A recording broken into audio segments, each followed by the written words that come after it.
Gift Nifty में थोड़ी गिरावट, ब्रेंट क्रूड $92 के आसपास, यूएस की इकोनॉमी में गिरावट की संभावना।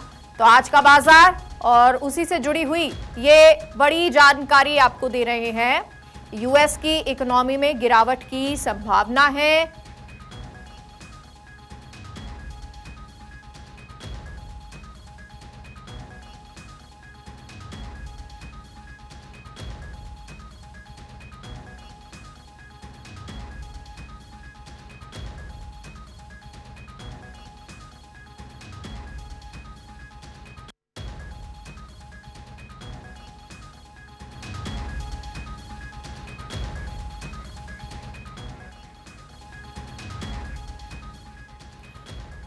और आकाश जिंदल हमारे साथ जुड़ गए हैं, मार्केट एक्सपर्ट हैं।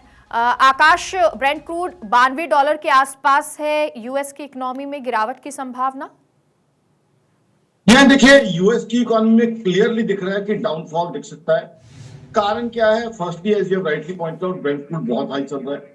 इतने हाई ब्रेंट क्रूड प्राइसेस का मतलब है इन्फ्लेशन बढ़ना ग्लोबली, यूएस में इन्फ्लेशन बढ़ना, अनएम्प्लॉयमेंट बढ़ना। यूएस की इकोनॉमी ऑलरेडी हम देखें जनवरी टू मार्च 2025 नेगेटिव जीडीपी ग्रोथ दी है यूएस ने।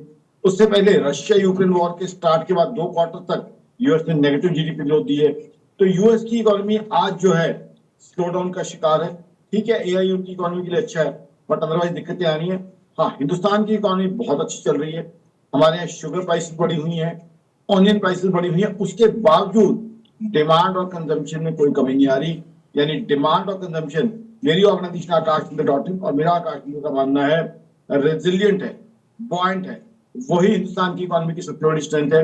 Q1 के रिजल्ट हमने देखे, अच्छे थे। फर्दर मेरा मानना है, अब रक्षाबंधन, जन्माष्टमी, भगवान गणेश जी का जन्म उत्सव, इस समय डिमांड और ज्यादा बढ़ेगी। और उसके बाद तो नवरात्र, दशहरा, दीपावली, तरह तरह के फेस्टिवल्स हमारे हैं। तो ये फेस्टिवल सीजन हमारी जीडीपी ग्रोथ को, मेरी ऑर्गेनाइजेशन आकाश.in का मानना है 7.5% तक जा सकता है, क्योंकि पहले हमने इतनी बढ़िया जीडीपी ग्रोथ डिलीवर की है जनवरी टू मार्च, तब जबकि कोई फेस्टिवल नहीं थे, जबकि 1 महीना हमने यूएस ईरान वॉर का देख लिया। तो इसलिए मुझे हिंदुस्तान की इकोनॉमी से काफी उम्मीद है। ठीक है आकाश, शुक्रिया आपका इस बातचीत के लिए।